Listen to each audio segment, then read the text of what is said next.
From the studio that brought you CE Exterminators and Beard Simulator 2024 comes Two Dans, One Couch. Wait, what? We changed that. Alright, hang on. Okay. Comes the Dan the Games Man podcast. The Game. Are you ready to experience the podcast revolution like never before? Step into the virtual studio with the Dan the Games Man podcast. The Game. Dodge not safe for work questions raised by Reddit stories. Boost that listener bar with elusive power-ups like hot take and inventive alternative to swearing. Oh yeah. Customize your Dan with t-shirts, stickers, and special abilities like how long ago was that? And alienate an entire fan base. Take on the challenge and find out if you can finish an entire episode before your monster runs out. The Dan the Games Man podcast, The Game. Available on all platforms except PlayStation, Xbox, and Switch, not compatible with Steam or Windows OS. The Dan the Games Man podcast, The Game is not liable for any injuries incurred while playing the Dan the Games Man podcast, The Game.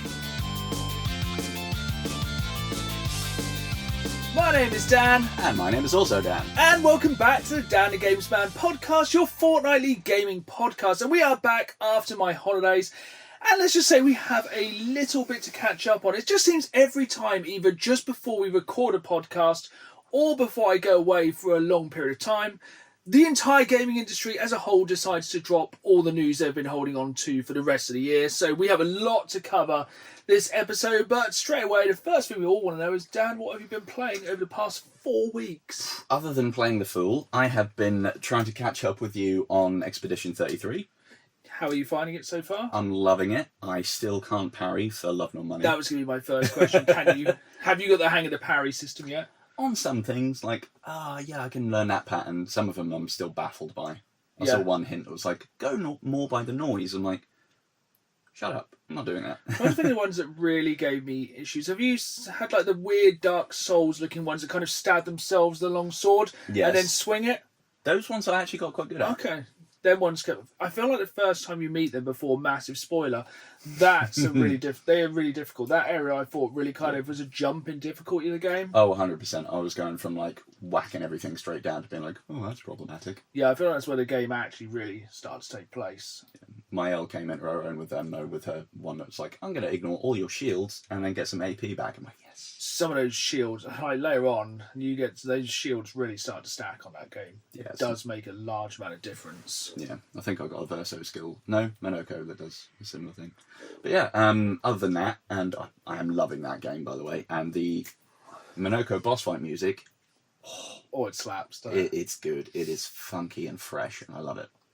But yeah, other than that, what have I been playing? I've been playing Hard Bullet on Quest. Oh, how's that? It's insane. Just tell the listeners what it is as well, in case they don't know. So, small-scale sandboxes, wave-based combat, really good physics, shooting, and melee stuff, and it's wildly unhinged at every turn. You can go into like a little sandbox mode where you can faff around, and there's a ammo creator where you can put in any gun in the game and any other item in the game and make that thing ammo. So I have got a video I need to show you where I'm using a machine gun that fires like 8-foot-long spears. Perfect. It's flipping wonderful. I'm glad to hear it's a realistic first-person shooter. Yeah, I strive to have the most amount of realism in my shooters. Yeah. But they have been taking up the most amount of time in my gaming recently, actually. So I've kind of got a good and a bad I've been playing recently. I'll start with the bad. So when I was away, I did pick up a copy of South Park Snow Day for the Nintendo Switch. Oh, nice. And it's terrible. Like after the kind of success of the park. So South Park games have had like a mixed history of being awful and then being the stick of truth and fractured but whole. Yeah. They're the two things. Every South Park game is terrible. Those two good. Snow Day once again falls into the realms of being terrible. It's kind of like it's like the worst kind of MOBA ever. Essentially, like you need to beat a boss, you need to beat 1 trillion enemies before you can actually fight the boss. But all of those trillion enemies are also like absolute bullet sponges, and it really wants you to play with friends, but no 4 people on the face of the planet would probably want to play the game. And it's just one of the most boring mechanics of it's literally like 2-button combat, except you can use range, but the range is so terrible you just go back to just using batting stuff, which then is just a bullet sponge. And there's enemies that knock you over, which then by knock you over they make you fly to the other end of the map. It's just perfect. It's just everything that's bad about a game that they've seemingly tried to force into. It's awful. I thought it can't be that bad for £10, but it is. It's really bad. It's worse than having no game. Yeah, I probably would have actually. The thing is, you'd probably had more fun watching an episode of South Park because you think, oh, well, the cutscenes will save it. It's like they're not terrible, but they're still not great. Yeah. I mean, because they're very heavily leaning on you still being the new kid and kind of like referencing bits from like Fractured But Whole and like Stick of Truth and you ruined the game, so now we've had to restart the game with different rules. The only thing I do like is the BS card, which just suddenly goes, bull, you know what, incredibly loudly. Like the mixing of the sound of the game is awful because that's like boomingly loud. So you'll be sitting there playing it, just go, bull, really loud. You're like, oh. And then like kind of cards that change things up. But the ones you seem to get are quite good. But then the enemies get, oh yeah, all our soldiers have lightsabers now. And you're like, oh, okay. Yeah. It's absolutely one-sided. I don't know if it gets better if you play it for a decent amount of time, but I just couldn't really be bothered. Yeah, and I suppose there's never going to be a recommendation for a video game that the best bit is the bit when you're not playing. Yeah. Cutscenes. Yeah, that's the thing. Like the boss battles were kind of funny, but then they're like super bullet sponges. And they all have like massive area effects. And if you're not playing with friends, it kind of makes you play with free bots who are trash. And yeah, it's just really annoying. But yeah, I don't want to dwell too much on the bad. I've also this week, when I came back from the road, I have finished Doom: The Dark Ages. Sweet. Absolutely, really good fun game. I don't think it reached the lofty heights of Doom 2016, which for me is the height of the Doom franchise. Yeah. I actually prefer that to the original Dooms, even though they did change video games forever. Yeah. So, we all always live in the shadow of Doom. But yeah, it was a very good game. Totally non-spoilery with it. There is some real left field twists and turns in that game. Some incredibly weird things happen, and one of which there's two massive like what moments in the game, and the first one is like really, really mad. I don't want to spoil what it is, but I think like overall very good. I kind of like the heaviness of combat. It always felt like you were in a massive mech suit, even though you're not. And I like kind of the flail, and I like the massive club you can bash things with. I like the fact that guns mash up skulls. But I just do think the guns never really got to that mad. Yeah. You know, I liked the gun which fired the cannonball. That was fun. I enjoyed that. So, like smashing armor, literally, and like, come back. You know, I just found the problem it had is I enjoyed that you could use any gun on any enemy rather than like in Doom Eternal. It's like try and use this gun on this enemy specifically, then quickly use this gun with this ammo to do this, and then use this B function that gun for this enemy. Yeah, it was a bit. Well, nice. at least in Doom: The Dark Age, you can use whatever the hell you want. But for me, it just always seemed to be the plasma rifle, which fired incredibly fast because it was an easier thing to do. Yeah. Because you could just mowed everything down. So I just basically stuck with that one gun. I like the game. I did get quite into grenade launcher later on. Ooh, I've not unlocked that yet. And I did really enjoy the shield. Shield was amazing. The shield was great fun. It was definitely the best thing they added to the game. I really enjoyed the shield. But yeah, really, really good game. And yeah, finished that. And then I was going to jump straight into Atomfall.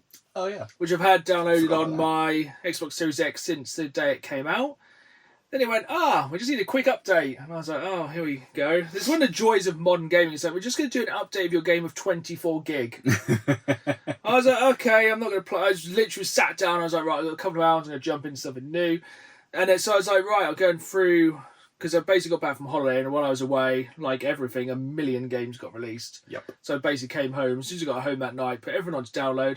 So I also have been playing through Space Marine Reloaded. Excellent.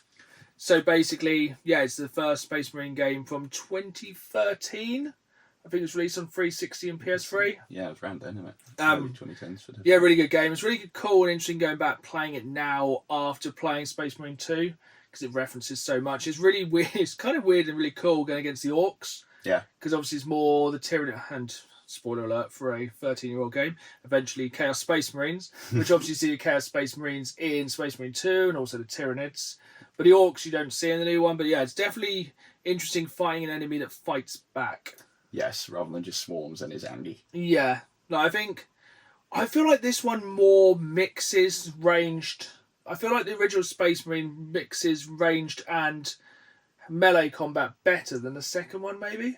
Yeah, if you had to rely on melee in the second one, you're kind of in trouble. Yeah, you will. And but yeah, I think it balances it a lot better. I think you can basically play like 100% melee or 100%. It always annoys me in the original Space Marine. It's like, you have a jump pack, and it's like, hooray, and it's like, it ran out of fuel, and I'm like, oh. No. It's always a sad moment. I want to play to the skies. Yeah, really enjoying that. I know there's been some issues with the PC port. Yeah.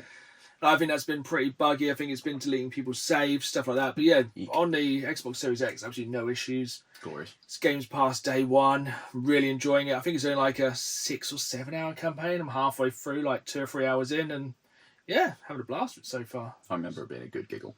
And then hopefully, well, I have downloaded that in full now. But I don't know, I'm going to finish Space Marine, and I'll kind of see what happens next. That's fair. Which actually nicely brings us on to our Dan the Games Man Games Club game of the fortnight, because we didn't really set a game for last time, so I knew I'd be on the road and didn't play that much games. But now we are back with a vengeance, and the Dan the Games Man Games Club short game for this fortnight is going to be a game which we both embarrassingly have never played to completion, and that is Limbo. Limbo, baby. I think one of the original indie babies, would you say? Yeah, it was. Obviously, there were plenty of indie games before that, but it seemed to be in that wave where it was like, oh, these indies are getting a lot more attention. And yeah, I think we were saying earlier it was kind of the start of the trend of the little kid, big head game. Yeah, I think it kind of came at like the real big growth of like the Xbox 360 Live Arcade. It kind of was that time when you had like Braid, Castle Crashers, and Limbo. Braid, yes. And what was the motorbike one? We'll come back to that later on, I'm sure. Remember? Oh, like Trials. Trials. Oh yeah. Gosh, yeah. And Explosion Man, that was a good game. Which I was going to name indie games now, but yeah. So Doritos Crash Course. Oh, so good. No longer available. Rubbish. Got delisted with the Xbox 360 store. What a real loss. You can buy an American copy on disc if you are desperate to play Doritos Crash Course for some bizarre reason. But yeah, so over the next 2 weeks we will be playing through Limbo. I think it's about a 4 or 5 hour campaign. Solid. Looks pretty dark, pretty cool. And then we'll be discussing it in full with spoilers on the next podcast, and hopefully you'll play along with us. It's on most things, I think. I think so at this stage. Yeah, I know it's on Xbox Games Pass if you got that. I think it's on PlayStation Plus as well. I think so. It feels like one of those ones that's been so popular and ubiquitous. And if not, I think it's worth. You can pick up a disc copy from CX, which it's with Cold of Inside on the same disc, which is another really good one of those kind of side-scrolling indie games. Lovely. We've got a lot to get through this episode, so we're going to go things. on to news. Did you want to start the news this time? I can start the news. I've got some little bits and pieces I've found. Let me find the one that actually kind of ties in nicely with what we just said. So it's not a huge thing, it's just peculiar. And that is that in the last week or so, the 360 got an update. Okay. Yeah, it was weird. It was just a simple thing to fix a visual bug where the dashboard was stretching and looking weird. But nearly a year after That's they commitment. got rid of the store and everything, and kind of basically bricked it. Yeah. Like, oh yeah, we'll just give it a quick update. It confused me how companies do that. So, like, you viewers can't see, even if you're watching a video version on YouTube here, but me and Dan can see my PlayStation 3 in front of us. That actually updates often enough that I see it update. Because it has a different colour light and it flashes when it's updating. That updates surprisingly often. That's quite peculiar. Yeah. I'm intrigued. It is impressive they kind of keep updating these consoles like years afterwards, but yeah, that's really weird that they would suddenly drop that. But I'm going to try and... All of my news stories, as always, are weird. Good. I love the weird I'm just trying to work out which one is the weirdest. I just want to start with some real, actual news first. And this is one few games that's been announced over the past few weeks that wasn't part of one of the massive kind of gaming announcement Yes. things. So we're going to be talking about PlayStation State of Play, Summer Games Fest and Xbox Games Showcase later in the episode. But recently there was a new game announced. It's a new live-action psychological horror game blurring film and game boundaries. It stars Neil Newborn and Ben Starr. Nice. So it's like a live-action kind of survival psychological horror game called Dead Take. Nice. And essentially, I think it's about I think it's going to touch a lot of nerves. I think it's about abuse in the entertainment industry by the looks of things, and it looks pretty dark. But basically, Neil Newborn, who was the Starion in Baldur's Gate, and I'm sure other things, and also Ben Starr, who is everything. Is he Minoko? No, Ben Starr was Verso. Yeah, I knew he was one of them. And he's also the Joker in Balatro. In real life, he appears as a Joker at many gaming conventions. That's kind of things like that. Weird. Yeah, that's definitely one that I'm really looking forward to because I do like a good live action game. Oh yeah. I don't think it's enough, and I feel like with those two starring in it, it should be good. I like that because the action's going to be on point. Yeah. I think sometimes if you get you don't want Night Trap level of I was thinking Night Trap. Yeah. Live action game, you mean Night Trap. Also play Night Trap. Mm-hmm. But yeah, I'll throw the news ball back to you. So, bouncing again off something we mentioned just a moment ago, when that would be Space Marine 2. Yes. There's been some more updates recently, and one that is coming will be a new PvP mode that is Chaos versus Chaos. Which you might think, but one of the things about that is you get to pilot a Hellbrute. Oh, that's cool. Yeah, so I was wondering if we get dreadnoughts at some point. I want that. That's going to be cool. It's going to be that is cool. Absolute nonsense. See, I'm not really that big on PvP, but that could sell me. Yeah, I've tried to play it on too, because I did play a lot back in the day on Space Marine 1. Wasn't great, but got okay. At Space Marine 2, I get clapped. It reminds me the kind of classic God of War multiplayer, where you get good at the kind of shotgun rolls, or you just get absolutely slapped. Yes. Oh gosh. Yeah, it definitely reminds me of that. But that's quite exciting because also that's just recently had it's not called Horde mode, is it? Yeah, I know which one you mean. Oh, what even is it called? It's Horde mode, but it's not Horde. called that. It's NIDS. It's lots of NIDS. We like it. We like it. I'm going to carry on the weird news with... Can you remember, back in the 90s, the Street Fighter movie? I try to forget. The Street Fighter movie was quite mad, wasn't it? Yes. So Jean-Claude Van Damme was quite odd. Mm-hmm. And was it... Raul Julia. And was it Kylie Minogue or Danny Minogue? Kylie Minogue, yeah. Kylie Minogue. They're now announced a new Street Fighter movie. Perfect. Coming very soon. And they've decided to also carry on the mad casting. Is it Roy Chubby Brown? It's not quite as... So there's a real mix of people here. Okay. So they've announced lots of stars. We're going to kind of go with the big ones. We've got a lot to go through. So the main person they've announced is Curtis 50 Cent Jackson for Balrog. Okay. So, big boxer. Yeah, fair. Works quite well. He's a big bloke. Could work. I've seen him in some films and he wasn't terrible. This is probably my favourite. Who would you have play Blanca? Oh, gosh. That's going to have to be someone that's good at contortion and whatnot if they're not going to just CG it. They must CG it, I think. Imagine. Andy Serkis. There's always Andy Serkis. You think that would make sense? No, it's Jason Momoa. Are they just going to paint him orange? Is this going to be a thing? That and Lobo, they're just going to paint Jason Momoa and let him be him? Yeah, unless they're just going to CGI the hell out of it. Then Akuma is going to be played by Roman Reigns. This is not a fever dream. This is an actual Hollywood casting. I mean, I know it's not unheard of for WWE stars to go into acting, but has he done that yet? I feel like... I don't know. Orville Peck is going to be Vega. Orville Peck? Yeah. As in... Okay. And I did read somewhere, I don't think they've cast them yet, but they are putting Dan in the game. In the film, sorry, which is a bit of an insult. Not either of us. Just Yeah, a character Dan from Street Fighter, who is the worst character in the game. Oh, yeah, with the mustache and... Yeah, I just think they're just putting Dan in because, So that looks... We are free, though. If they want us to play Dan, just both of us. Each scene, they just swap which one it is. Yeah, no one knows. That's fine. So yeah, looking forward to the new Street Fighter film. That should be as unhinged as it should be, carrying on tradition. Orville Peck. What a choice. Have you got any more news? I mean, I don't think I can top that. Do you know the name Matt Ryan when it comes to actors? No, I'm very bad with names. Wonderful Welshman, played Constantine in the tragically short show on... That was really CW. good. I love that Yeah. show. So good. There was so many good DC TV shows they decided to butcher to get that weird guy who played the Flash. Yeah. I know he turned up a little bit in like Legends of Tomorrow and stuff like that with some crossovers, but nowhere near enough. No. But he was also the voice of Edward Kenway in Black Flag, Assassin's Creed 4. And he has hinted at a remaster of that. Possibly because Skull and Bones went... Yeah, that sunk quick, didn't it? Yes.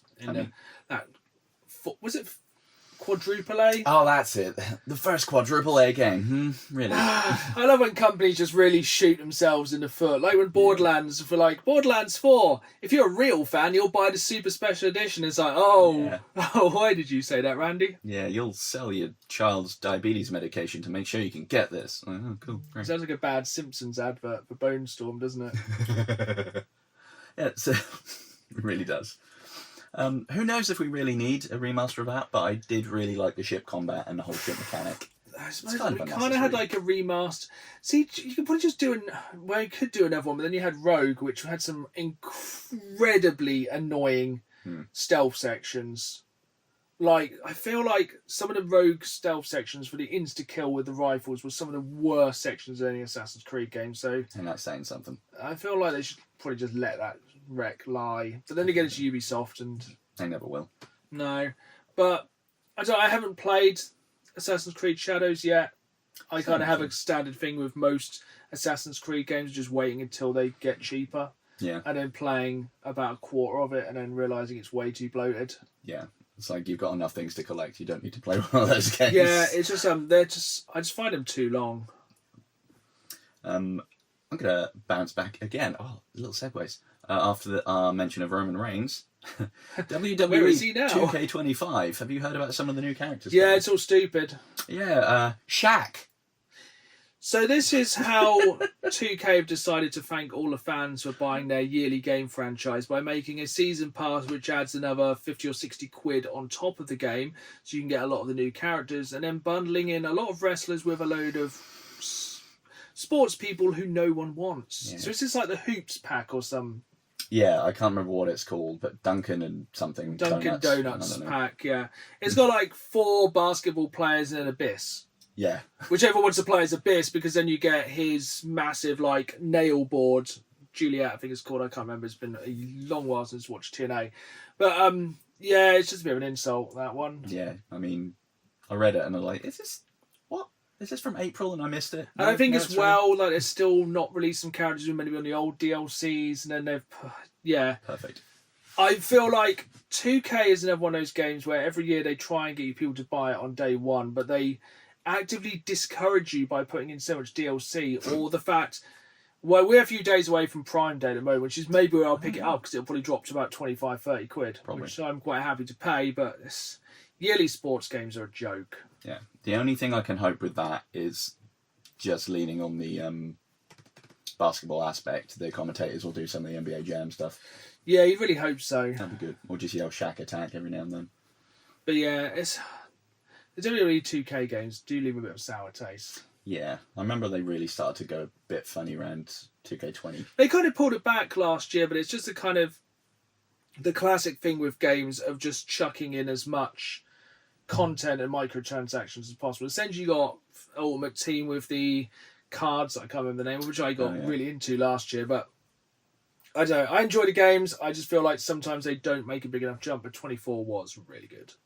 Fair. Best for years, which after a few years before it needed to be, because that very nearly killed the entire franchise. I got one last piece of news before we move on, and this is more confusing considering this is newer news than the Xbox news we're going to be talking about later on, but stick with me.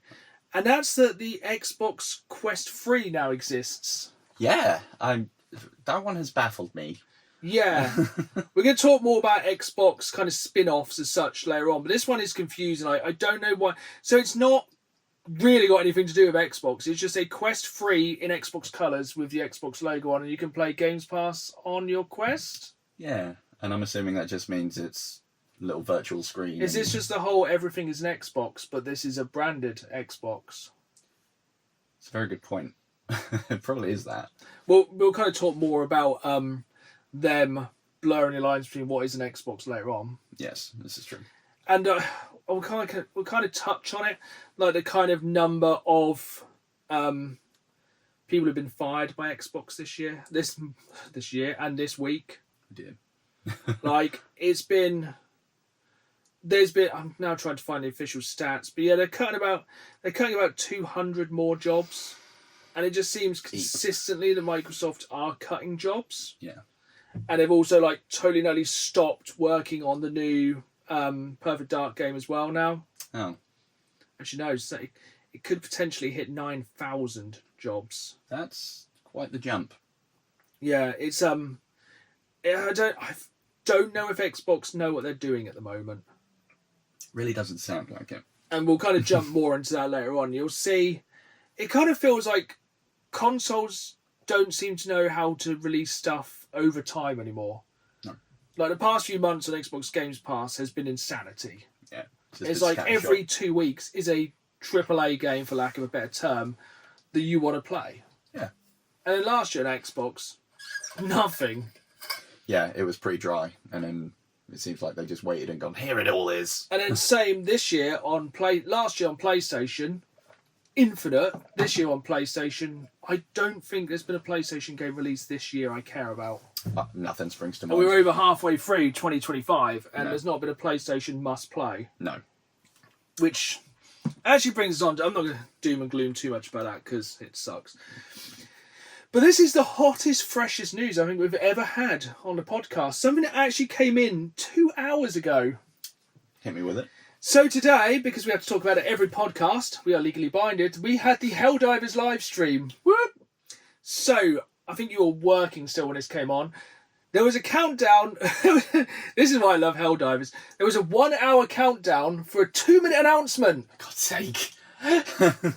1 hour of just like the Helldivers home screen, slightly animated. You know how it does when it does the loading screen. Yeah. And then 2 hours later, 1 hour later, 2 minutes, Helldivers is finally coming to Xbox.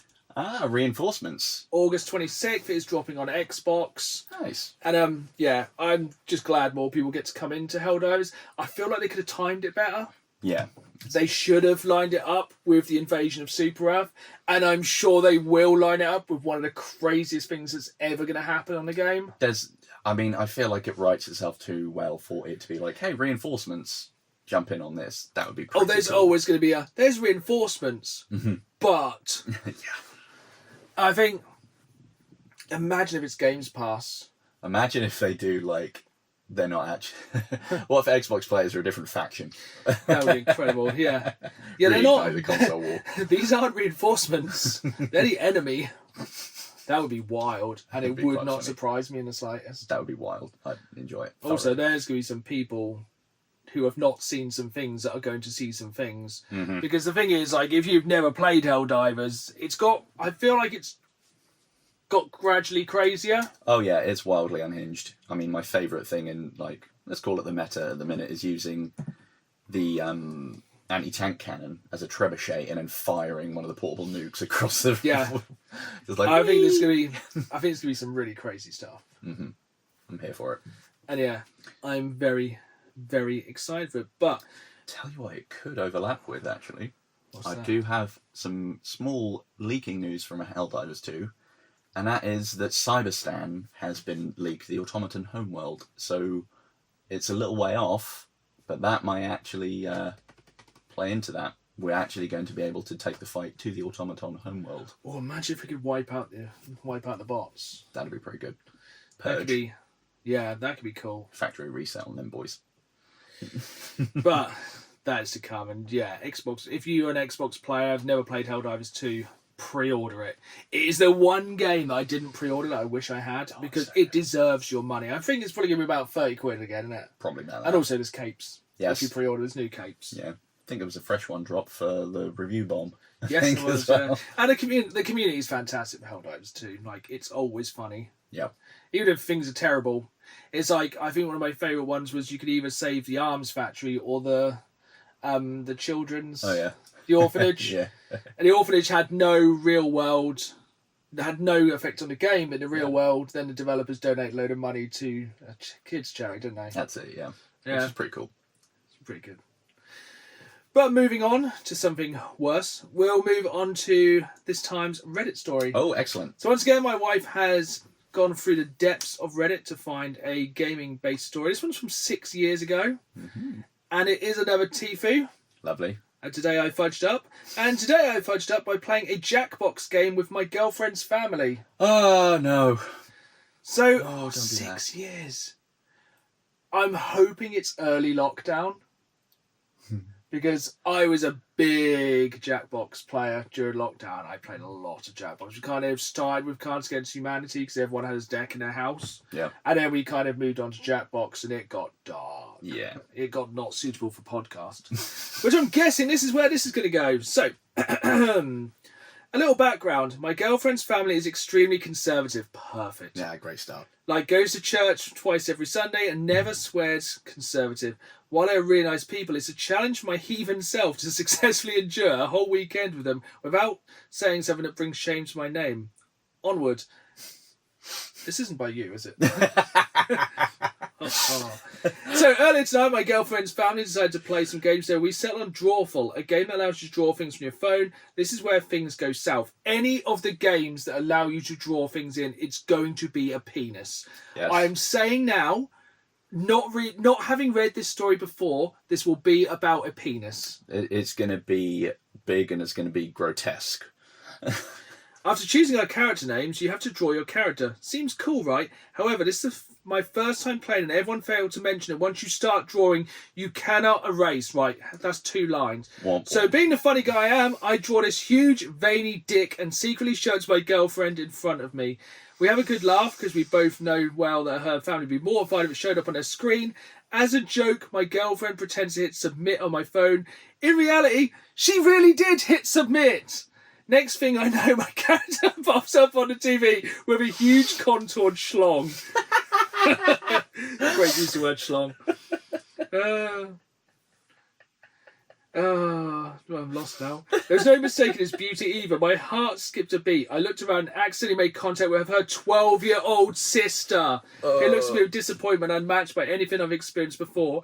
I panic. I try to exit the game, but my Dickasso. Masterpiece of made in the centre of the screen. I stare at my phone to avoid the look from her parents. I try to pretend I have no idea what happened. The game starts and every round, without fail, my pork sword drawing makes its way around the screen. I don't see a single word. The room is uncomfortably silent. I hear the occasional giggle from my girlfriend. I'm doing my best not to explode inside. The game finally ends after what feels like a year. I select the new character screen. Her dad says, "What? You don't want to keep your big penis on there?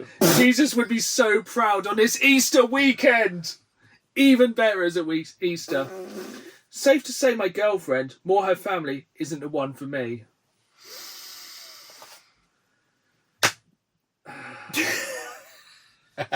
Top comment, most upvoted. Probably too late to help, but in Drawful, if you refresh the page, it resets any drawing. Top fact there. We love it. Top tip. Looks like he drew the top tip and it wasn't good. It's a great game. Only wish you could have different coloured pens. Yeah. Yeah. Oh, dear me. That's a solid one, though. Yeah, a lot of them are like, that's the fun of the game. Oh, yeah, 100%. Well, no, you can't get mad if someone called you a dick. True. There's also a link here to a group, I can't believe Jesus called me a dick, which I'm not going to click on right now. And a final comment by a user whose past has now deleted their name. Pulled out this massive schlong in front of an entire family on Easter. Power move. I mean, That was a great story. oh, God. And it happens to the best of us, really. Yeah. I've drawn some things on TKO I ought not have, but we live and learn. Yeah. And we get them pretty. What happens on Drawful stays on Drawful. Yes. Is that the one? What's the one you can design a T-shirt? You can actually get them printed. Because seriously, Oh yeah. who is getting those T-shirts printed? Not appearing on the podcast anytime soon. But right, we have a bag of stuff to get through Big old because bag. days after we recorded the last proper live podcast about the real world, we had PlayStation State of Play, and PlayStation obviously listened to our podcast and realised they hadn't released anything for the past while and have decided to release absolutely everything. Yeah, they went through all their drawers and cupboards and went, what have we got? I have a lot of notes for this. I don't know if you want to start, and I will Cool. kind of jump in and out, backwards and forwards. Let me open up. All right. But I would say it was very good. It was all right, wasn't it? It kind of re-established my faith in PlayStation actually having some games this year. That's true.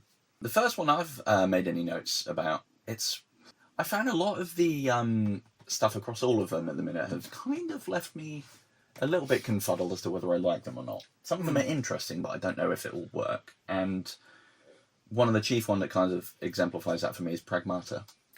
Yes, I think that was one of the kind of big ones that stood out for a lot of people. It's good to see Capcom finally making a new game. Yes, that's true. And it does look kind of weird. I like the kind of weird. I'd say I'd describe what it is, but it's one of those ones I'd definitely go and check out the trailer, because how would you even describe it? I feel like it's almost like an escort quest kind of thing. It's kind of like Ratchet and Clank, but instead of Clank, you've got a weird screaming android girl on your back. Yeah, and you basically use her to shoot enemies, but you have to solve puzzles to shoot the enemies, don't you? Yeah, she kind of like applies debuffs and stuff to them. Yeah, it looks very, very different. Yeah, it's like if Isaac Clarke got a really overly attached backpack. Yeah, I think it looks really interesting. I think it could be a really cool game, but it's one I think a lot of people will be looking forward to in the future. Yeah, it did enough to stand out to me, but I don't know whether it will. It's on the fence with that one at the minute. It gave me the Death Stranding feel. That's what it is. It looks good, but I don't quite know what it is. Yes. But I'm intrigued. Which, to be honest, I think there's loads of stuff on here that looks really cool. Like, as soon as State of Play even started, I thought Lumines Arise looked really cool. Yeah, actually. I like a good puzzle game. Like, I think the last really good puzzle game I played was the Tetris Effect. Have you played that? I haven't, actually. Have you ever done LSD? I have not. Why not just play the Tetris Effect?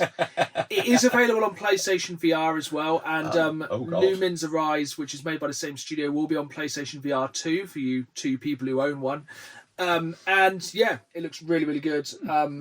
Basically, yeah, classic puzzle game, but with trippy kind of LSD, acid background stuff. It looks and sounds incredible. Again, please go and watch the trailer for Lumines Arise. I can't do it justice. It looks pretty crazy. It looks definitely different than anything else out there, which is what you kind of want from a game. I feel like that on VR will actually be a genuine trip. Yeah. Yeah, back to you. I know exactly where you're going. We spoke about this on the way here, and when I was watching the sort of roundup of it, I was looking at this game going, surely Suda51's involved in this. 30 seconds in, I was like, this is a Suda51 game. Yeah, this Romeo is a dead man. Cannot wait. Looks ludicrous and bombastic and crazy, and I love it. Yeah. Already. It looks like, I think it looks like a mix of Dead Rising and Lollipop Chainsaw. Yeah. It looks... Which, how can you go wrong with that description, to be honest? When is like the person sitting having a family dinner and then gets dragged into like the land of the dead from family dinner by the pizza delivery man or something? It looks wild. Yeah. To be fair, maybe that's kind of like, I don't know, a commentary on the experience of having a family dinner sometimes. I think it's just, and also I loved how they had the trailer for the game and then had Suda51. He managed to drop like 3 wrestling references in 90 seconds. Yeah, that's impressive. He's an interesting guy, and I think that's the kind of guy we actually need more of in the gaming industry, like people who will just make these wild games. Rumour has it he hasn't slept since 2003.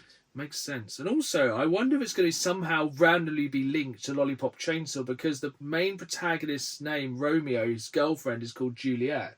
Which I don't know if they're just doing it because, Romeo and Juliet, but I think that's boring. Hopefully they're doing it so it's a link to Lollipop Chainsaw where the main character was Juliet. I like that. That would be good. That'd be cool. Back to you. Silent Hill F. That was literally the next one on my list. Yeah. That looks disturbing. It looks wildly unhinged. Yeah, I think they said it's going to be slightly more combat heavy than Silent Hill 2 Remake. Okay. Which wouldn't be that hard because that one was very much it was a lot of walking and stuff. Mm-hmm. Which I feel like it's probably going to have more bosses because it's going to be the first new Silent Hill game in a very long while. Yeah. But that Japanese twitchy horror, body horror kind of thing gets me more. Yeah, the weird stuttery things. It's the stuttery Freaks things, me yeah. out. It's the whole going back to... I think I originally got that kind of fear from the original Silent Hill and the Nurses. Yeah, because that always kind of just jiggle. And I think the more detail you can put into a horror game, the worse it gets. Yep. And those enemies look absolutely grotesque. Yeah. Yeah, I remember being kind of... Because I played like the recent sort of teaser thing that kind of ties into it, and I was like, I don't really know. And then I saw these, and it was like, hoo hoo hoo hoo. Yeah, Silent Hill. And that's actually out on September 25th, so that's soon. Not bad. Yeah, I think that was definitely going to be one that I'm going to have to play in short bursts, because it's going to give me the, oh, good heavens. I feel like that's going to be a daytime game. It looks pretty nasty. And 100%. on the absolute opposite end of the scale, I think a game that everyone's talking about is Baby Steps. Yep. The game where... What was that game where you had to use like the keyboard to control the legs? Is it Quap? Yeah. It basically looks like that. Essentially, you are a grown man who needs to go to the toilet, and you have to basically control both his legs over like hills and stuff. It looks like kind of a bit like Getting Over. It looks like it's going to be one of those ones that everyone's going to be streaming by the time it comes out. Yeah. And yeah, it looks so infuriating. But it also looks really funny. Like the cutscenes were generally quite funny. It seems like it is going to be equal parts just really frustrating and makes you kind of wet yourself. Yeah, which is ironically not the idea of the game. That's true. I have so many things, but I'll let you go back if you want. So, Ninja Gaiden Ragebound. Not Ninja Gaiden 4, because I couldn't give two hoots about that, if I'm honest with you. But Ragebound, it looks fun. Shinobi-esque Metroidvania kind of thing, lovely pixely side-scrolling action. It's probably still going to be ridiculously hard because Ninja Gaiden hates you for your existence. That's one fact we're going to definitely get. It's going to be a tough game. Oh, so I'm just reloading my beverages. But yeah, it looked really good to me. I remember I still have flashbacks to playing. Must have been 3, I guess, on PlayStation 3, and oh god.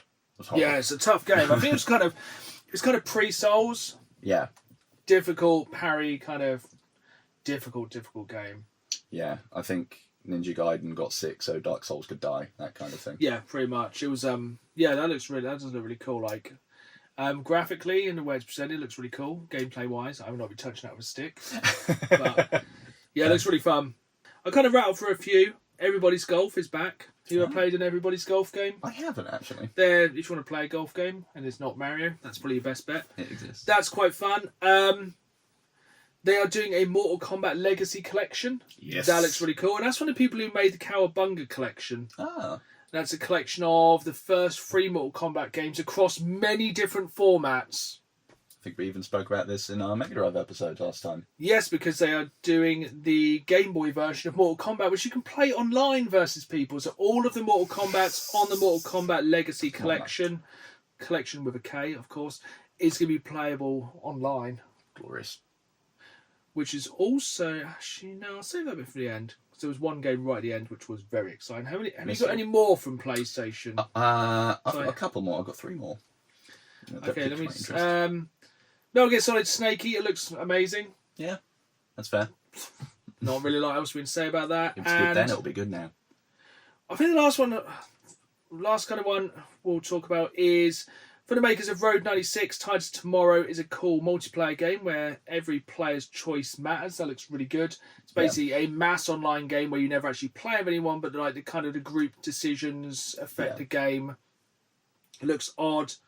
Don't really know how it's going to work. Yeah, it looks kind of like they've expanded upon the bloodstain thing from Dark Souls, where you can kind of see what other players have done. Yeah, so I think if people unlock a door, it'll be there for if people blow something up, it'll be destroyed. Yeah, it was a very short trailer, didn't really give a lot away, but yeah, it looks really cool. That was on my kind of thing. Was that on your list? Yeah. I'll throw it back to you because I've realised I totally forgot about something that was on here, which I've got quite a bit to say about. So, Marvel Tocom Fighting Souls, which is kind of the answer to the question, what if Marvel vs. Capcom without the Capcom? Just going to link into this very quickly. I was trying to save this one for last. Oh, damn. Because it looks very, very good. They've also announced they're going to make the first official PlayStation 5 fight stick. Ooh, Which yes, I'm sure they're going to probably bundle together because it looks good. It looks sleek. I love it. So yeah, I'm terrible at fighting games, but I do like to dabble with them every now and then just because they're fun. For me, if it's going to be a fighting game, it's going to be something like Marvel vs. Capcom. Yeah, that's fair. And this essentially looks a lot like a follow-on. Yeah, except kind it's 4v4. Yeah, it's like tag team stuff, isn't it? Like little squads. And they've basically really animated up everyone, haven't they? Oh, 100%. It does look really cool. And the only other thing I have a mention for, and that is 007 First Light, which I don't know about, because by the people that did Hitman, or at least the newer Hitmans, which I should like, but from an IP standpoint, I don't know if I can give a hoot. I feel like I shouldn't say this because, we shouldn't judge a game by graphics, but the graphics of that game looked like ass. They're not the best. They looked really bad. I feel like when you're trying to showcase something, you should really kind of polish your turds a bit more. Yes, this is true. And I feel like that did not... It looked rough on the footage they showed. Yeah. And I know it's obviously like early days, but it just gives me James Bond Jr. vibes. Yeah, which isn't necessarily a bad thing. That's true. But yeah, I don't know about that one. No, I'm on the fence. The gameplay could be good from the sort of pedigree they've got behind the scenes, but also, meh. Yeah, there's a couple of last little bits of news from here. There's a really good game coming out that looks like kind of a mix between Tony Hawk's and a walking simulator. Also, it's like Journey. It's a game called Sword to the Sea. Oh, yeah. Straight on PlayStation Plus. Day one PlayStation Plus. Don't get to say that very often, August 19th. It looks like kind of Journey. Oh, yeah. It looks like it could definitely be a kind of, maybe a short game for down the Games Club. Ooh. Then they've added some more games to Classics. If you have PlayStation Plus Premium, they're going to be adding Deus Ex and Twisted Metal 2 and 3 Lovely. in July.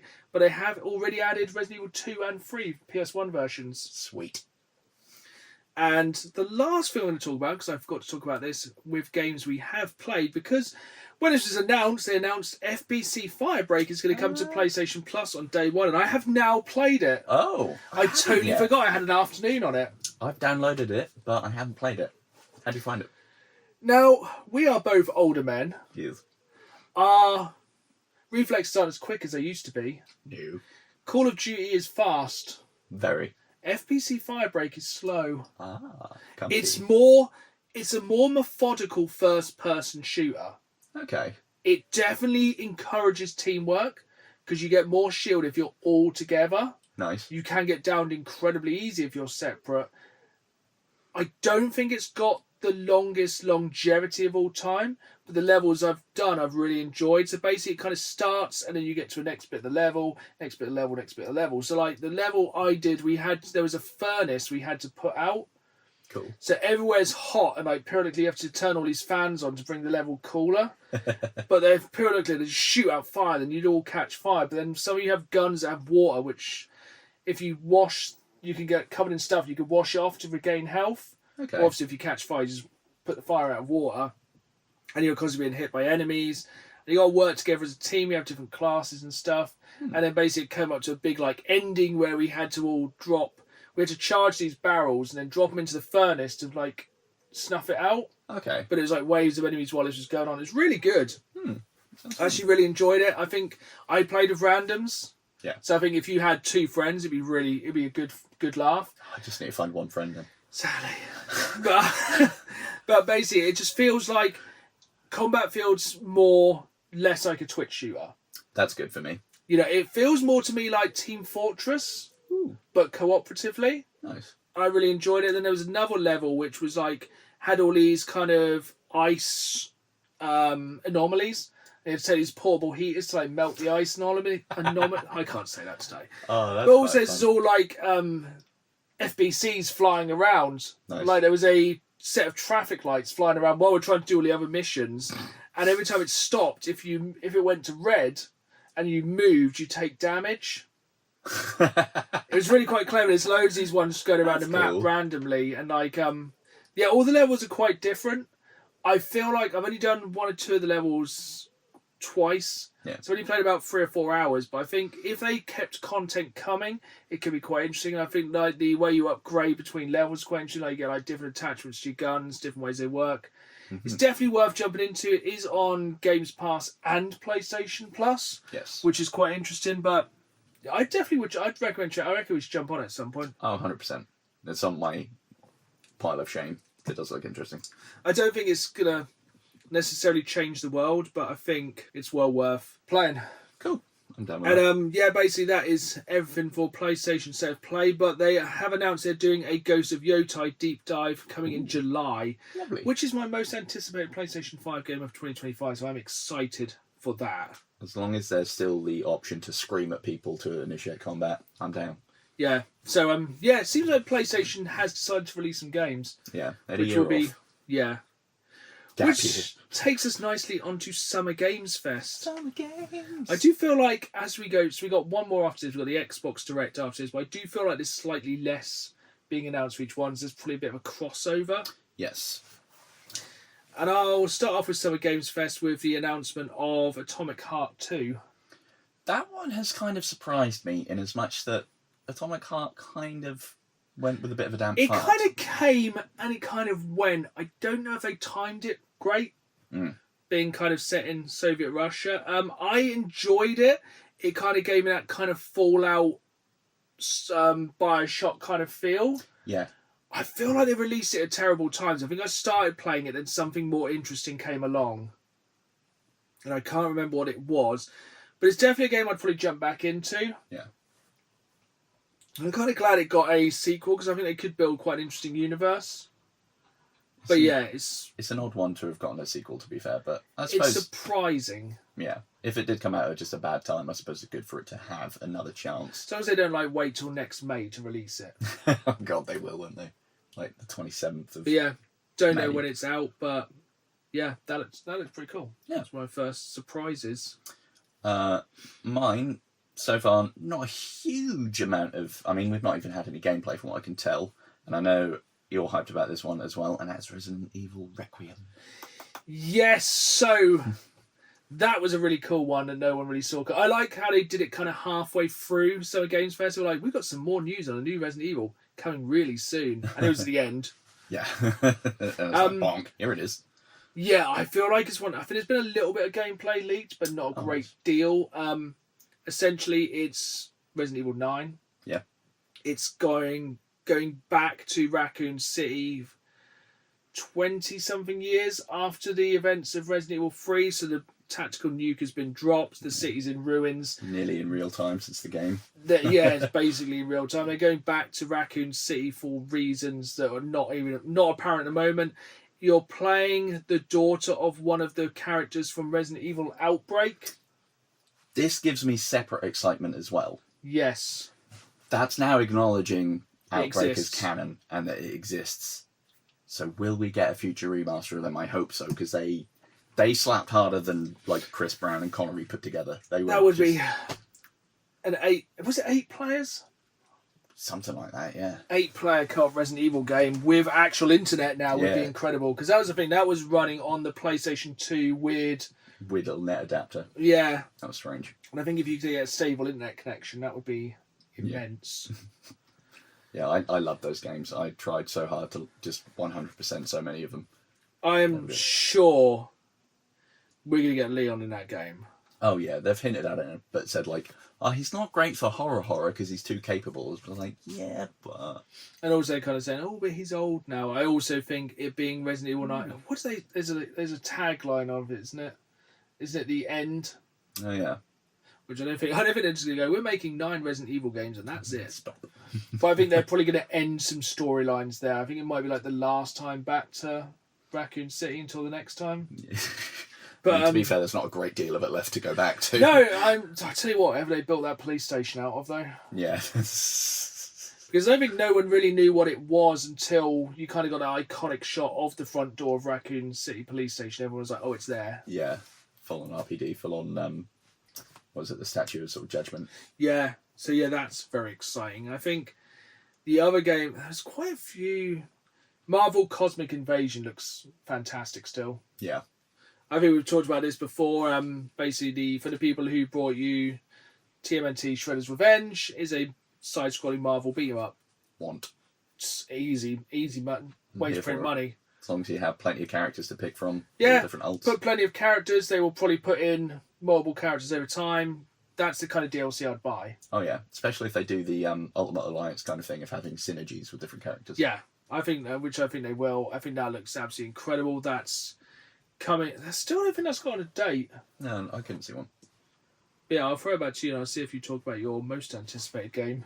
Ooh. So, this isn't maybe my most anticipated, but now that I think about it, it's interesting, based on what our Helldivers news was, and that is Gears of War Reloaded is coming August 26th. So, dropping the same day as Helldivers 2 on Xbox. That's nice, isn't it? So, PlayStation are giving Xbox players Helldivers, and Xbox is giving them... A sort of hostage exchange there. I'm excited for it. I will play it because I do own Gears of War digitally because it came with a console. I do think it's a weird thing as a physical collector. They're not doing a physical copy for the Xbox. They are the PlayStation 5. Yeah, that's strange. And I do think it's weird that they're releasing just Gears of War 1. Why not do the trilogy? Yeah. To begin with, at least. Yeah, I guess milk more money out of it. But I feel like it's just kind of teasing PlayStation players into this is the first game of a franchise which has a lot of games which you can all play on Games Pass. Yeah, and by the way, everything's Xbox. Turn around, that family member, Xbox. We replaced them while you weren't looking. I feel like Xbox soon are going to release, well, we're going to get Gears of War E-Day. Yeah. Which, again, I think basically Xbox will do anything but release Gears of War 6. Yeah. That's what it seems like, consistently. They seem very reluctant to actually go full numbered sequel. I actually nearly totally forgot about that one. So we talked about earlier the Street Fighter film, which was a bit weird. This is one I will try and describe, but trust me, go and check out the trailer for Street Fighter 6, the DLC that's coming, because it has Kenny Omega from AEW. Lovely. And he's looking in the mirror, and then he keeps seeing himself dressed up as various Street Fighter characters, including some schoolgirls. It's so incredibly weird. It's worth watching for that weird-ass trailer. And he's beating himself up, dressed as a schoolgirl. It is absolute wow. It's so weird. It's so trippy, but that hurts my brain to think about. It's so funny. It's definitely worth because Kenny Omega's a massive gamer. He's done lots of Final Fantasy kind of cosplay in wrestling rings before, but the Street Fighter 6 stuff is mad. Next one from me. So this one's interesting for reasons, and that is Black Ops 7. And I'm very intrigued that they've gone Black Ops 7 because usually they alternate strands of COD, don't they? So last year was 6. This kind of goes to show I didn't even realise it was a new COD. Yeah, that's fair. I kind of got beyond caring. It's the thing, fascism simulator. Is that saying, oh, it's Sunday? Yeah. There's a new COD. I mean, as far as COD goes, I prefer the Black Ops ones now because Treyarch and whatnot, they have the better zombies. Don't get me wrong, I like playing through the campaigns periodically. I will not rush out of my way to go and get a midnight launch. I'll play them. Normally drop on Games Pass or something. I'll just download a game, play the campaign, go, that was fun. Yep. Normally bang on easy, smash out in 2 nights with 2 6-packs, and then, job's good. Yeah. It's like kind of watching, say, a Michael Bay film. Yes. It's not going to change the world, but it's a bit of a laugh. Yeah, no substance to it, really. Things happen. Stuff explodes. Yeah. Patriotism. Explosions, yeah. Yeah. I'm going to save ones. I know you're going to talk about it, but there's one of the really random ones. Not a lot about this, but the first Wu-Tang game in a long, long while. Wu-Tang Rise of Deceiver. Nice. Looks pretty cool. Soundtrack's obviously going to be absolutely sick. Another one, Scott Pilgrim EX. Oh, okay. Side-scrolling Scott Pilgrim game. Again, going to be incredible. Soundtrack's going to be immense. And then, last one before I throw it back to you, Lego Voyagers. I missed this one. So, one of my favourite gaming companies is Annapurna Interactive. They made many, many good games, such as Donut Country, What Remains of Edith Finch, many, many games I can't think of right now. But they've been given the keys to the new Lego game. Excellent. And you think, what are they going to do with it? So essentially you are 2 single Lego blocks, and it's a game which has to be played in multiplayer, and you have to cooperatively work together to solve mini Lego puzzles that are actually made out of Lego. Okay. So it looks like if Pixar had made a Lego game. It's all animated and looks really, really good. That sounds So a fun. cooperative, actual, made out of Lego puzzle game. It looks really, really interesting. Cool. Looks really chill, really zen, but also I reckon can get quite difficult. Yeah. And looks really, really cool. Like it. I'll have to look that one up. Yeah, that one passed me by somehow. Yeah. I'm going to see if it passed you. There's one game you haven't mentioned yet. I'm going to see if it passed you by. Would that be Beast of Reincarnation? No, it's not. Ah, this one intrigues me. So it's a Soulsborne looking thing, so probably not. Well, your this cup is of probably tea. why I switched off. However, it's from Game Freak. Oh, yes. Yeah. What the hell? The Pokemon Souls game. Yeah, it looks absolutely wild. The combat looks very Sekiro-y because you can jump and flip and you're all over the place, but it still looks very Soulsborne. Yeah. But it's from the OG Pokemon game creators. Because I can't think of any game that Game Freak have made other than Pokemon. Exactly. It's like one day they just went, sod it, I'm doing something new, threw it all out. Have they decided to make something with graphics? Yes, it's very weird. I hope just all of the enemies shout their name though. That would be quite fun. That would be incredible. Especially if it's Guzzlord. Yeah, we have a real in-joke with Guzzlord at the moment, because if you've never seen the Pokemon cartoon with Guzzlord, it's probably the weirdest Pokemon, It's out there. because it just screams like it stubbed its toe. It's just like, ah! Consistently.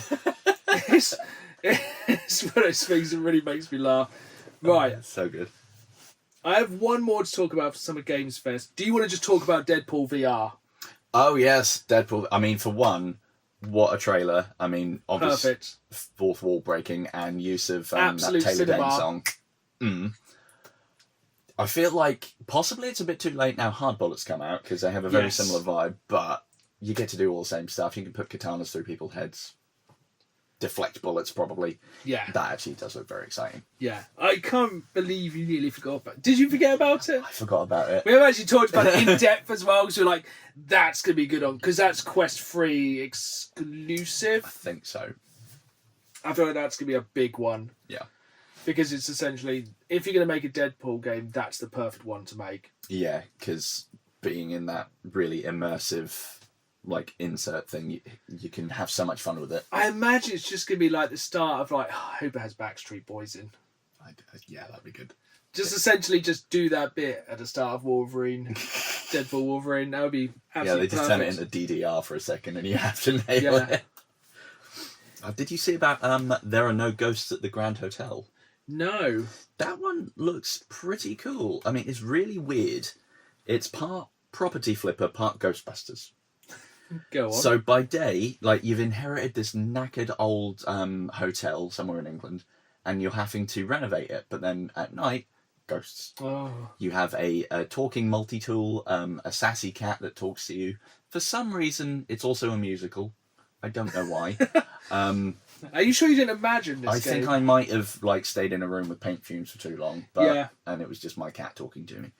But it looks intriguing. It could be quite funny. I forget some of the pedigree of the developers and other things I've worked on, but I did look into it, and it's some that I've played have gone like, oh yeah, that's quite funny. I think they're a Bristol-based firm. So yeah, the humour's probably going to be quite dry and sardonic, Perfect. which we like. I have one more from Summer Games Fest. Have you any more? Got any more? Two quick mentions, and that's High on Life 2. Yep. Which isn't going to win any major awards, but if you Is it going to have the same voice actors? That's a good point. We won't go too much into that. But yeah, funny game. Yeah, if you like, again, tools and weapons that talk to you. Plenty of that. Yeah. And Kronos, The New Dawn. Sci-fi survival horror, which, that's kind of middle of the road. But the thing that intrigued me about it is the enemies confused together, kind of making some sort of Oh, Cronenberg more Voltron. body horror. Exactly. It's like Is it going to be like the Thing kind of?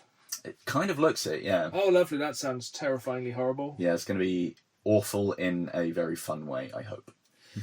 Well, I'm going to flip it to the happy side of the track with my final one, which is, I just want to get the name of it right, Sonic Racing Crossworlds.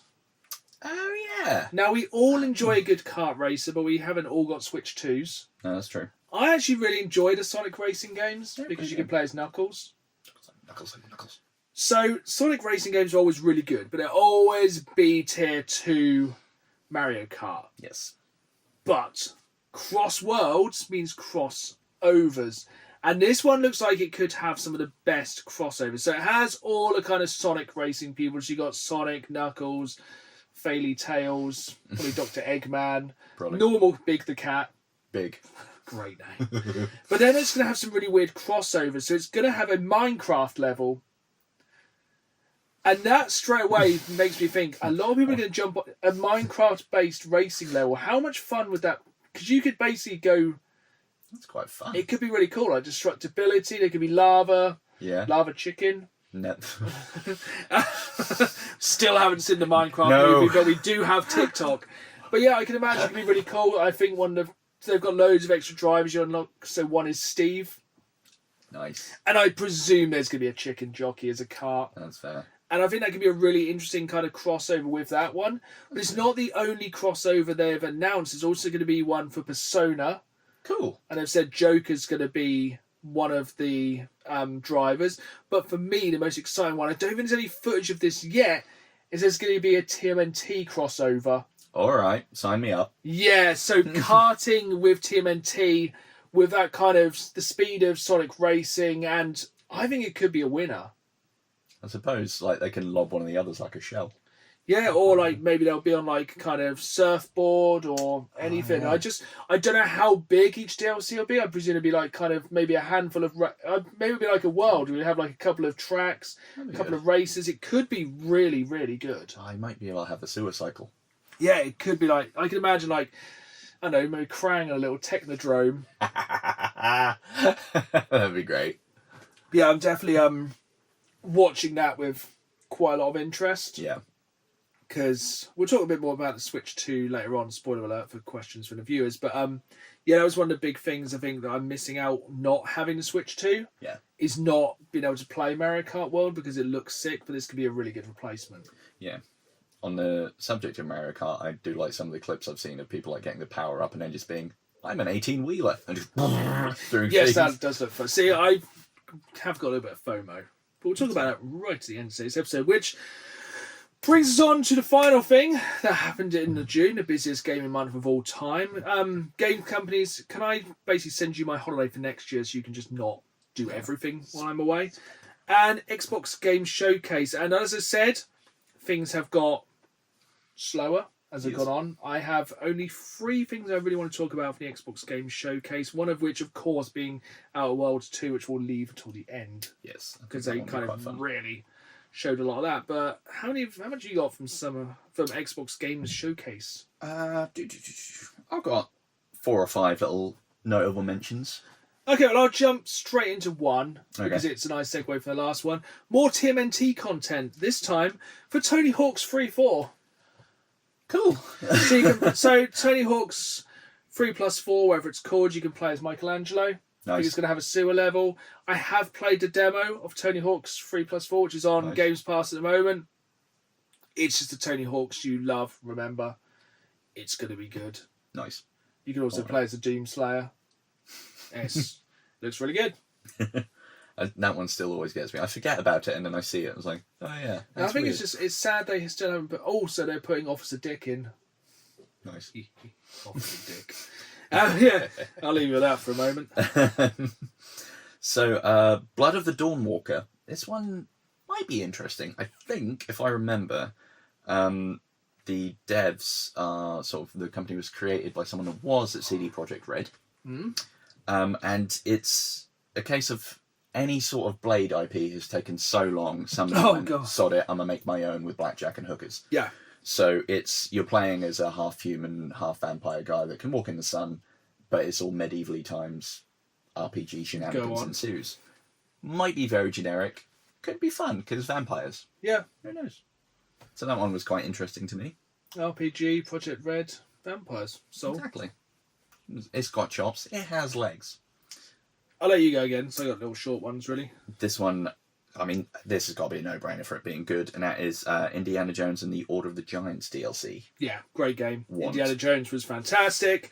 As long as you can punch more Nazis. Yeah, I mean, we've All got in for Knights Templar, so it's even more right-wing nuts. So, Yeah, great game. Yep, loved it. We'll probably have never picked up a physical copy of it. We'll probably wait for the inevitable Game of the Year edition, which has all the DLC. Makes sense. Some of the giant battles were some of my least favourite bosses. Yes. So hopefully not just many, many giants to fight because those bosses were annoying. Yeah, just run around quickly. Shut up, shut up, shut up. Oh, he's there again. But yeah, that's exciting. Anemo or Anemo? Don't quite know. The answer to the question, what if we learned nothing from the Power World lawsuit? It's basically... Is it another one? It is. It's just open world, sort of anime-style graphics. You're going around collecting creatures that you can have as companions and fighting and battling things. I'm like... The question is, though, how much does the Pokemon company own of that as a general concept of a game? Yeah, like, are they going around and, shutting down cockfighting rings? Well, I suppose, it's kind of the argument of Digimon exists, so maybe that's the level. Yeah, that's a fair point. I think the thing with Power World is, you could say that's definitely meant to be that Pokemon. Yeah, and the fact that it is blatantly just here's this ball. Bloop. Yeah, I think it's because it was so similar. Yeah. Probably the one that really stood out to me as a big fan of the series in the comics was Invincible Versus. Yeah, Which looked really good. Cool. Didn't really see that coming, an Invincible-based beaten-up game. No. I think it's a 2v2 kind of classic beat-em-up. On a separate note, I'm sure a lot of people watched the first series of Invincible, and then probably we're now on the third. The second wasn't great. Mm-hmm. The first series of Invincible is one of the greatest series of anything ever, especially animated superhero cartoons. I kind of rate it up there with The Boys of being very, very good. The second season did fall a bit flat, but season 3, I've just started just started watching season 3 of Invincible, and it is back, and it is really good. Nice. So yeah, excited for the game. Yeah. That's about it for me from Xbox Game Showcase, because Xbox obviously having a bit of a sleep. Yeah. Except for the obvious one at the end.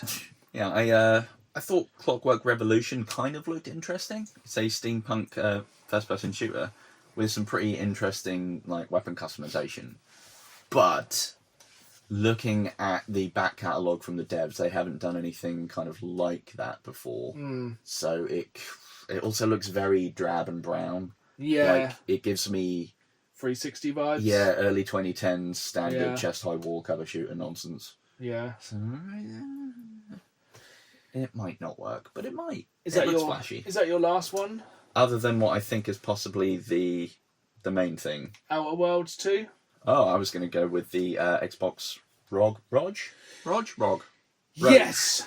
Let's quickly cover Outer Worlds 2, because essentially I've decided I will be playing it. I didn't want to watch too much of the trailer. I enjoyed the Outer Worlds 2. If you haven't played it, play it. It's basically...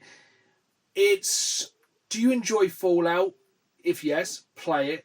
Do you enjoy Fallout New Vegas more than Fallout 3 or 4? If yes, play it now. Yes. It's basically way more Fallout New Vegas than anything else. It has way funnier humour.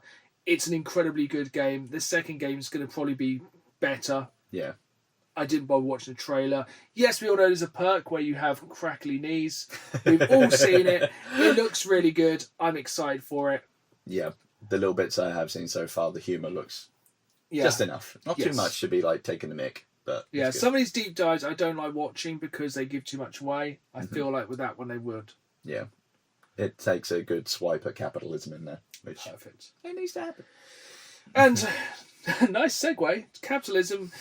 Everything's an Xbox, especially this handheld Xbox. Yes. It had been rumoured for a while, and now it's finally been confirmed that sort of holiday period this year we're getting a crossover with Xbox and Asus doing a handheld. Yeah. It's a weird one. It is. The thing is, incredible on the surface. It's a handheld which can play Xbox Games Pass, PC games. I think it has open source I think so. and Steam, and in theory, PlayStation games which are available through Steam. Years. So it is the everything except Switch 2 box. Yeah. It's a fantastic idea. Yeah. If they pull it off. It's not officially Xbox licensed, is it? No, I think there was talk for a while of a fully standalone first-party handheld from them. That's now gone quiet, from what I can tell. Whether some of the things I've read that's being held back until the next full console as well. Yeah. I don't know. The biggest problem is the price. It is many pounds. Isn't it the cheapest version is £600? Yeah, around about that. And then it goes up to £1,000. And how much is a Steam Deck? Depends on the size of the hard drive and the OLED screen, but Less. yeah, even the top tier ones I've found are like 700-800. Such a strange time. It's like Xbox went, well, let the Switch 2 come out, then announce our handheld. Yeah, and the thing is, Steam Deck 2 at some point is coming, so it's like, maybe wait and see what's happening there. I feel like Xbox either needed to really, really commit to it or not. Yeah. This feels like a half measure, almost. I feel like it was poo or get off the pot. Yeah. For the PG version. I feel like they should have done it a long while ago. I think it's like when PlayStation released their official backbone. It's like, it's here!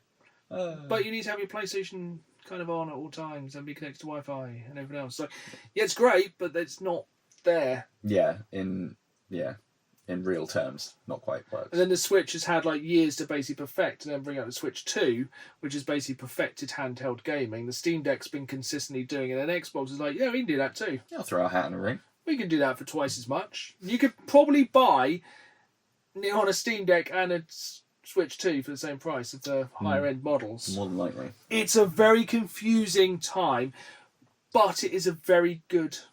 It is tempting. It does look nice, to be fair. I like it. I'm intrigued by it. If they do something about the price, maybe I'll buy it. I didn't see too much about it, but if you can dock it as well. That's true. If you can play it in docked mode, and basically you could have your Xbox you could take anywhere. That's quite nice. And it could be the most inclusive handheld device so far. Yeah. Very true. But yeah, that's definitely one where I think time will tell. Yeah. But I am definitely very, very interested on that one. I still think at this point, if I was to pick between that or a Switch 2, it would be that. Yeah. I feel like you've perfectly set up for the first. We don't practice this, honestly. This is like so off the cuff. As you can hear, my dog is now trying to get in. So we're going to wrap this up fairly quick. But we have some questions, once again, for the public. What I will do is I'll always throw questions out to the public a few days before we do this over on Instagram, YouTube, and Facebook. And our first question this time, quite fittingly, comes from Unstoppable Juggernaut of Force. Incredible name. What are your thoughts of the Switch 2? Not many. I mean, I get that there are some franchises and sort of killer app kind of things that are only going to ever be. So you're Nintendo. not the biggest Nintendo fanboy, are you? No, it wasn't anything I really grew up with. I enjoy playing a Nintendo game periodically. Mm-hmm. I find it is a nice, comfortable, warm blanket that feels similar. Yeah. The problem is, for me, is at the moment, if I bought a Switch 2, I would buy a Switch 2 to play Mario Kart World. And that's about it. Yes. I'm not going to... The new Donkey Kong game looks very good. Yeah. I feel like I play a lot of games, and the Switch 2 isn't bringing out as much as it needs. And the whole game carts and game codes in a box can suck it. Yeah, that's not on. That's just an absolute load. And I feel like it's going to be what it is. It's for, if you're a Nintendo fan, or it feels wrong to say, but if you're a slightly casual gamer who wants to play like 1 or 2 games, 3 or 4 games a year, absolutely perfect, because you are going to play some very good games and you're going to really enjoy them. But I feel like there's nothing I would like. Cyberpunk 2077 has just been dropped on Switch 2. Yes. That's the last way I'd want to play it. Yeah. I would play if I'm going to play, which I am actually still planning to play very soon, Phantom Liberty, because I still haven't played it. To much to my wife's chagrin, because she played it and really enjoyed it. But if I'm going to play Cyberpunk 2077, it's going to be on a 65-inch TV. Yeah, not with this. It's not going to be on a 6.5-inch handheld mode. Don't get me wrong, it's incredible when it's on there. It's incredible. I've played The Witcher 3 on Switch. It's incredible. Yeah. But I don't think there's enough on the Switch to justify its price tag. Same. Like, the only thing so far I've seen on there that would really particularly interest me, I think I mentioned before, is the Duskbloods.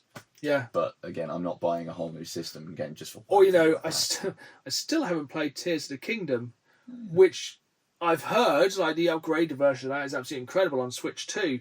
It's a £10 charge to play it for the original cartridge. But as well, there's just not enough. I would turn on the Switch 2 and go, I'll play Mario Kart or Mario Kart. Yeah. When I turn on the Xbox, I'm like, oh my God, there's so much going on. There's so much to play. Like, we moan about PlayStation not having anything out over the past few years, but... At least there's a decent catalogue to rely on. Yeah. And at the moment, Switch 2 hasn't got a great deal going on. No. And I've still got, me, I'm back. Every game is backlogged. True. Way more games we'll ever play in a lifetime. I just don't feel like I'm going to go out of my way to pick up a Switch 2 yet. No. I think when it has that killer kind of game on there, probably when it drops maybe like a new Zelda or not even the new Pokemon, because it looks like it's coming back out on the Switch as well. True. It's a difficult one. I think at the moment it doesn't quite have that selling point that I'm going to jump on it. Yeah, and there doesn't seem to have been as much of a technical upgrade between the 1 and 2 to really justify it. Even though it's the biggest selling console launch of all time. Yeah. So, maybe we're wrong, but yeah, I feel like it's not the time yet. No. But I feel like I will undoubtedly pick one up in the future. So our next question is from Sleepy Dan Punk. Really good usernames this time, folks. Is that us?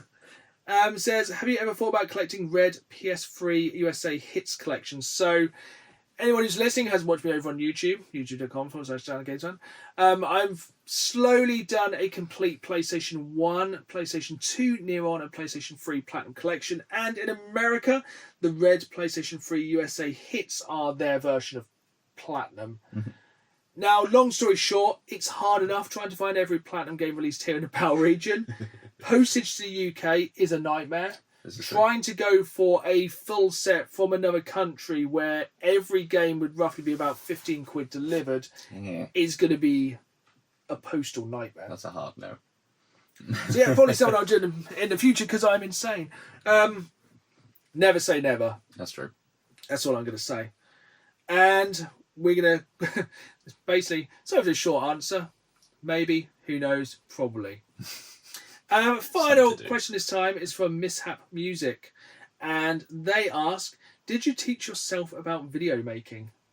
Now, most people probably don't realise Dan does a lot of the behind the scenes stuff for the podcast, so you're more of the audio aficionado. Yes, that's my little tinkering area. Are you self-taught? Yes. Yeah, completely self-taught using audio software, and back in the day I did a lot of faffing on video creation as well, using mix of different things, different softwares, including just the Creative Studio on PlayStation, OBS, and I've forgotten what the other one was. Basically, one of the free editing softwares you'd get with Windows computers. Yeah. Just found different ways to do it. Probably WinVid or something. Yeah. Just learned different things on doing overlays and timings and just basically little video things that would amuse me. Yeah. So for myself, I'm going to say it because it does matter. I did study film studies and media tech back in college, but that was a long while ago. We were using VHS tapes and mini DV, so date that. So I did fit with like video editing in the modern world. Yes, I did kind of self-teach myself. During lockdown, I decided I wanted to make videos to kind of reach out to gaming fans, have people to talk to. And yeah, I did basically self-teach myself with like modern stuff. Obviously, I kind of have an idea. I think there's a slight kind of thing of making a video, like angles and stuff. I think that is important. I think, if you film stuff badly, you can't you can't polish it again. Yeah, 100%. So there's always like a thing about composing shots, stuff like that, making things look interesting, and just basically quality control. Mm-hmm.